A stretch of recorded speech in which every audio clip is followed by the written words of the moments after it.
The sound of a 90-pound Labrador Retriever knocking a toddler to the floor is unmistakable. Sarah heard it from the kitchen, that heavy, dull thud that makes every parent's blood stop. She dropped the dish towel and ran. Bruno had Noah pinned. The toddler was flat on the carpet, face up, the dog's massive head lowered directly over the child's face. Noah was crying, not screaming, just that confused, frightened cry that meant something hurt. But nothing was broken yet. Bruno, no! For the first time since they'd brought him home 3 years ago, he didn't obey immediately. His body was rigid. His eyes stayed locked on Noah. She pulled harder. The dog finally stepped back, but slowly, reluctantly. Noah sat up, tears streaming, reaching for Sarah. No visible injuries, no blood, just scared. But that sound, that thud, that had been real. She scooped Noah up and carried the toddler to the couch. Heart still racing, Bruno stood exactly where she'd pulled him, staring at them both. His tail wasn't wagging. His ears were forward, alert. Not guilty, not ashamed, just watching. When Mike got home that evening, Sarah was still shaken. She explained what happened. The sound, the way Bruno had Noah on the floor, the way he wouldn't move when she called him. Mike knelt down and checked Noah carefully. No bruises, no bumps. The toddler was already playing again, completely fine. But Sarah wasn't fine. He's never done anything like that, Mike said. I know. That's what scares me. Mike looked at Bruno. The dog sat in the corner of the living room, eyes moving between Mike and Noah. Calm, steady. Maybe it was an accident. Maybe Noah startled him. It didn't feel like an accident. It felt deliberate. That night, they kept Bruno in the laundry room while Noah slept. It felt wrong. He'd never been locked away before, but Sarah couldn't shake the image of that moment, the weight of the dog on top of their child. The next morning, it happened again. Sarah was changing Noah's diaper when Bruno came into the nursery. He walked directly to the changing table and pressed his nose against Noah's face, not sniffing, pressing Bruno back. He didn't move. She said it louder. Bruno, back. Now, still nothing. She physically pushed him away. He took 2 steps back, then immediately moved forward again, nose going straight to Noah's mouth. Sarah's patience snapped. Out! Now! Bruno finally left, but only after she raised her voice to a level that made Noah start crying. That afternoon, Sarah called the vet. The vet listened carefully, asked questions. How old was Bruno?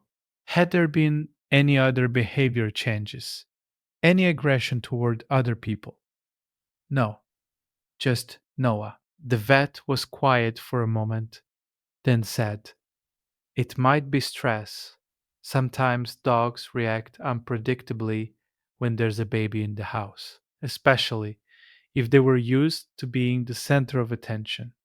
Sarah thanked her and hung up. By that evening, she'd made the decision. Bruno couldn't stay. Mike didn't want to believe it. He'd raised Bruno from a puppy, trained him, trusted him. But he'd also seen the fear in Sarah's face. He'd heard the description of that moment, the dog on top of their child, refusing to move. They agreed to call a rescue organization in the morning. That night, Bruno slept in the garage. Sarah lay in bed, staring at the ceiling. She felt guilty. She felt scared. She felt like she was betraying a family member. But every time she closed her eyes, she saw Bruno's head hovering over Noah's face, and her chest tightened. At 2:47 a.m., the baby monitor lit up.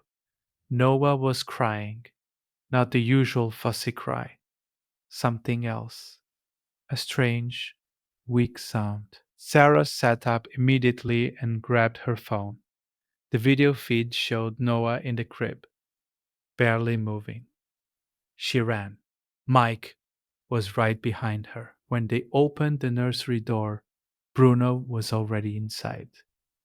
He'd somehow gotten out of the garage, somehow made it through the house, somehow opened the nursery door, or it hadn't latched. He was standing on his back legs, front paws on the crib rail, nose pressed against Noah's face. Bruno, get back. Mike grabbed the dog and pulled him away. Sarah reached into the crib and lifted Noah. The toddler's skin was pale, cold. The crying had stopped. Something's wrong. The paramedics arrived in 6 minutes.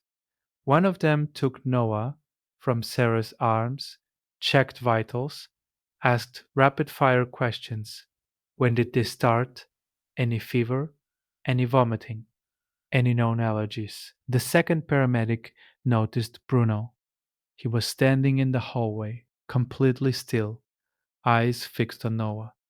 Has the dog been acting strange? Sarah nodded, barely able to speak. Yes, for 2 days.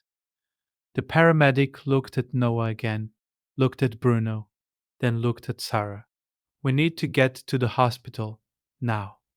At the ER, a doctor examined Noah thoroughly. Blood tests, monitoring, questions. Then she came back into the room with the printout and a very serious expression. Your nonsense glucose level had crashed to 42. The doctor continued, her voice calm but firm. Another 15 minutes, and we would be having a very different conversation. What made you bring Nim in tonight? Sarah explained the crying, the monitor, the pale skin. The dog? Sarah looked at Mike. He looked back at her. He wouldn't leave Noah alone, Sarah said quietly. For 2 days, we thought we thought he was being aggressive. Dogs can detect blood sugar drop before we can. It's documented. The change in scent, in breath chemistry, they pick it up long before symptoms are visible to us. Sarah sat down. Bruno knew. The doctor nodded. He was trying to tell you. When they brought Noah home 3 days later, Bruno was waiting by the door. Sarah knelt down and put her arms around his neck. I'm sorry, she whispered. I'm so sorry. Bruno exhaled slowly, leaning into her. That night, Noah slept in the crib. Bruno slept on the floor beside it. No one asked him to. He just did.